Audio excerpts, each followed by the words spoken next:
It's my life, and it's now or never. I'm not going to live forever. I just want to live while Stalin's alive. Welcome back to the channel, lads and ladies, and are you truly living unless you are the vodka delivery service? Maximum hard Visky distribution here. Not in a replay sent in by Visky, but a replay, in fact, a pair of replays sent in by QWERTY's.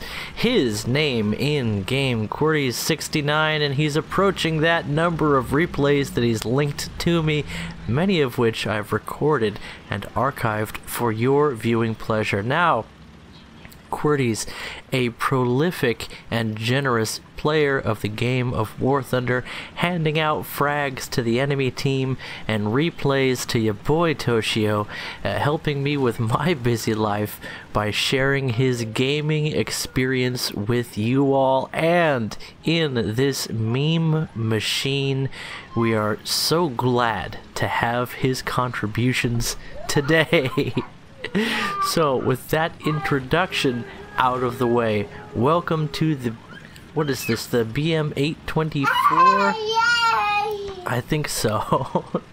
In any event, Brooklyn seems pretty excited about it. She has been, she's really getting into that 2-year-old phase where she's already a very strong-headed girl, but now she's just going out of her way to disagree with me. Oddly enough, it's at the same time that I'm trying to teach her some discipline. So it's a difficult situation, to put it that way. Something like what QWERTY finds himself in here. He needs to pick his shots carefully, choose when to engage and when to back off. Ooh, when to deal some serious damage to the booty of that enemy Panzer II, and when to call it quits and just pick another battle. And yes, that is exactly what it's like to raise a 2-year-old. Shot into the cupola takes down the turret crew through the turret. Another one into a road wheel, taking down the ammunition through the relatively weak side armor of the earlier model Panzer, what was that, a 3 or a 4? I couldn't quite tell. I think that was a Panzer IV F2. It might be a little bit low. Nah, it could be in an up tier. In any event, I love it. You can kill the entire turret crew through the roof, but can you blow off a track? No. External modules are a little bit stronger than they need to be in this game, I'm thinking. I suspect that the pins in the tracks, hardened steel against direct hit from a high explosive round, I don't think it needs to be a big rocket at all to blow that track off. But as with all things in life, there is a balance. This tiny Katyusha can certainly do well in sustained firepower for a brief period of time, something that all the rocket vehicles tend to have in common, more or less. The Katyusha, being a low battle rating with a somewhat low profile, able to make a difference even if the individual rockets don't punch quite as hard as you would like them to. Obviously intended to be an anti-infantry platform, it's not entirely sacrilegious that this little Katyusha rack, this little vodka bottle dispensary, doesn't quite deal the damage you would want it to in War Thunder. Even so, it can be a lot of fun. So hopefully, QWERTY will show us some more of the best bias in the game. And if you're looking to reproduce this experience, if you're looking to reproduce this experience, you may have noticed a few things that'll be in your way. First off, this is a premium vehicle. You're going to need to buy it or unlock it through an event. It does show up in the War Bond store every now and then. And it's been a while since I've had the gumption and the commitment and the free time to grind out any of the vehicles in the War Bond store. But even as a dad of one, back in the day, I was able to, if I really wanted to, you'll have to play War Thunder for about 3 or 4 hours a day on average for about, I think, 26 days or so in order to get, I mean, technically it's 20, but only if you're going to get both missions done and a bonus mission. So you're going to end up playing about 6 days a week for about 3 to 4 hours if you're going to really commit to unlocking the high tier rewards in the War Bond store. But this little vehicle could be worth it. Now, as somebody who mows a couple lawns on the side, it's not something I do so often anymore because, again, it seems like raising my girls is taking more and more of my time as they grow in both their girth. Not so much the toddler. She's staying about the same size. She's so little right now. But the baby is getting so heavy. I love it. She's 78th percentile BMI, which means that she's in roughly the top 1 in 5 kids her age for size, and she's built like a wrestler. She is dense. She has muscle structure and bone and just a little bit of squishiness around the outside. And then the toddler Brooklyn is just built for speed, lean, mean, and powerful. Sort of like this little vehicle here. A lot of skeleton, some wiry muscle binding it all together, and a powerful punch. Every now and then Brooklyn will just run up to me and smack me in the face and then cackle. She's a little fire. Anyway, yeah, I call her Tank Toddler for a reason. But in any event, QWERTY's finding himself in a similar situation here, up to 4 kills and once again holding the back row, this time all by himself as the replay camera decides to take a vacation. Let me just recenter it there. Ladies and gentlemen, the War Thunder replay system, and this video is actually from, I think, 2 months ago or so. It's been a while. QWERTY's just asked me about this one. I've been looking forward to featuring it. I get distracted. There's so many things going on. Anyway, speaking of which, I really should be telling you more about what's going on. QWERTY's very well demonstrating how to use this vehicle effectively, going for top turret face or side shots on enemy Panzer IVs. Pays off fairly well. That one, an early model with the 75mm howitzer stub gun that I love so very, very much. Easily capable of taking down QWERTYs with a single shot, which goes into the second thing that QWERTY is doing, which is to hide his very vulnerable hull behind a cover and go from a hull down position with his rocket rack exposed. Now that does count as an exposed ammo rack. There are some interesting features that go into what makes it go kaboom, but it seems like if you get hit by a large enough high explosive round or possibly APHE, that can cause your rockets to explode, which in the case of this little tiny Katyusha truck would probably mean instant death for you. Add to that the fact that everybody can punch through your frontal hull armor, and you're looking at a bad time if you let the enemy get eyes on you. So hold down is a good position for this little truck.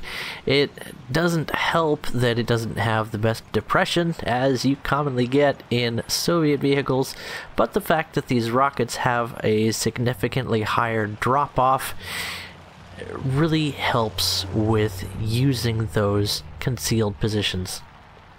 It also helps to get a shot on the enemy as they are advancing, which is always useful in War Thunder, but even more essential for this defensive little boy.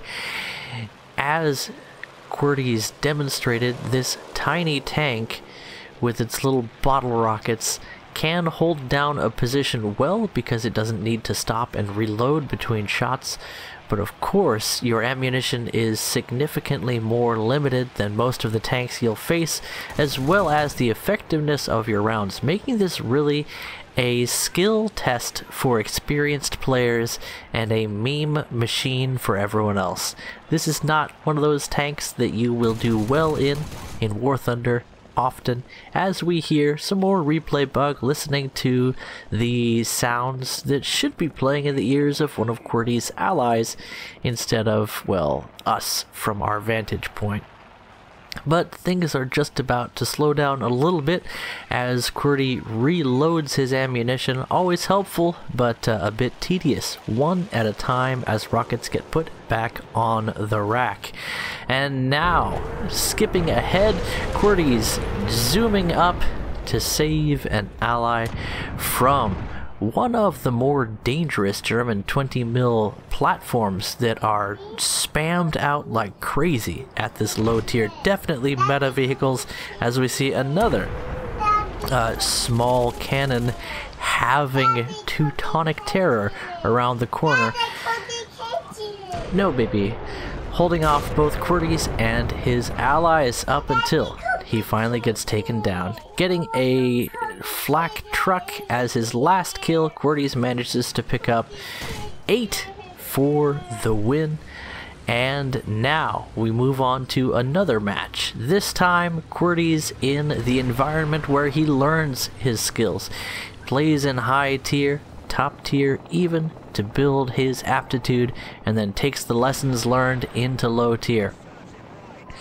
One of the things, as we're in cinematic mode here, enjoy, that I've noticed about these top tier matches is if you're not in one of the meta vehicles and the KPZ and MPZ no longer really are meta, the reduced reliability of their offensive weapons can really bite you in the butt. You see QWERTY's there, got the first shot on his opponent, but just didn't manage to punch through and deal enough damage, and getting taken down by his counterpart on the enemy team. You want a cookie? Yeah, cookie. Here, have some Cheetos.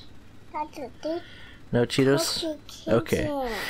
I gotta get some food for this girl. I'll be back in a minute. Okay, say right here. Say cookie.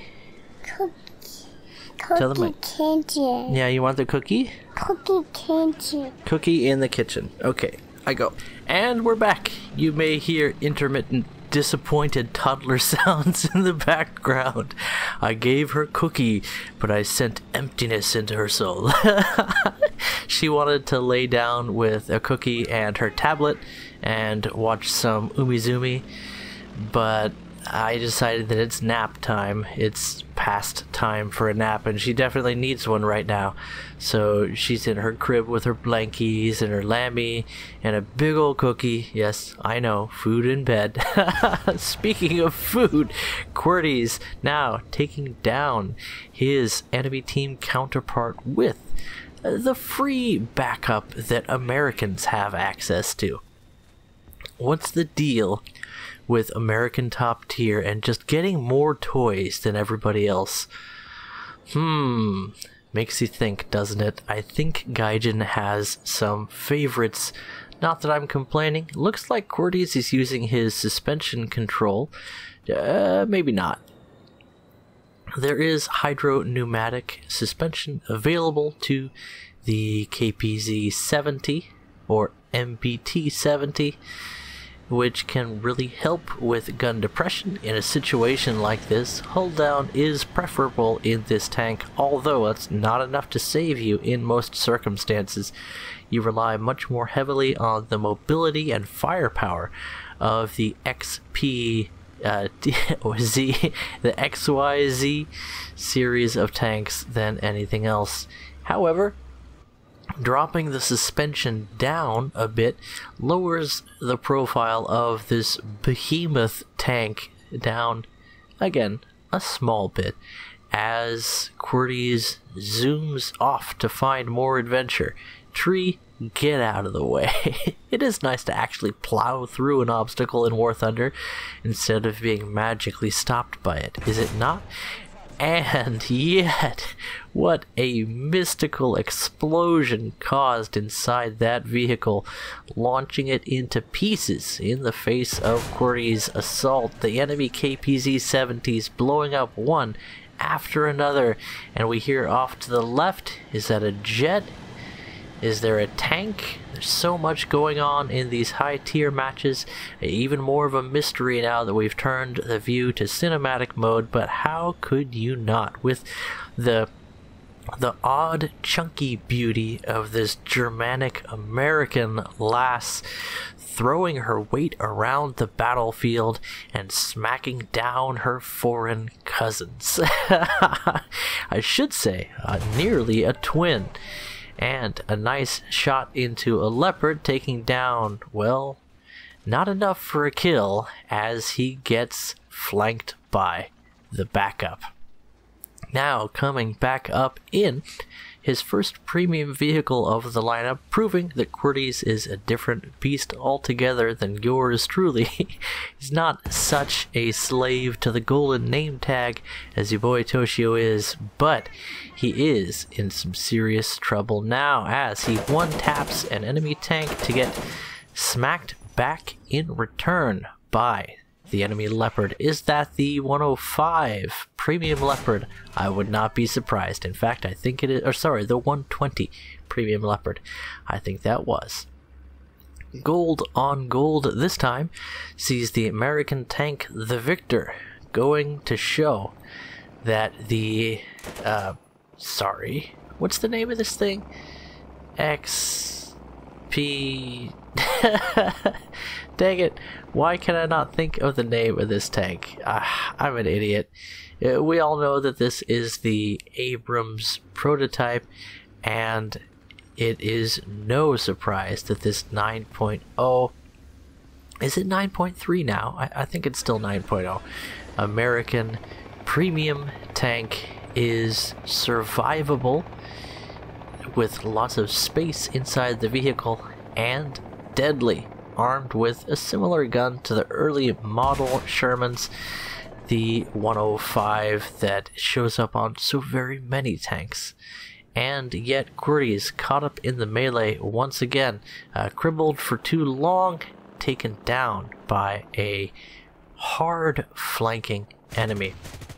Now with a chance to take down that helicopter he was looking at, he does not miss the opportunity in his FJ4B. I think, yeah, that is the premium event, or sorry, not premium, the event version of the aircraft, judging from that ketchup and mustard or camouflage. Loaded up with rockets, he takes a quick shot at what is probably an enemy Gepard, likely to get shot down soon here. The skies, hostile in terms of enemy aircraft and helicopters, SPAA. Overall, so far with 2 air kills, a base cap, and what is that, 5 ground kills? I can't see very well.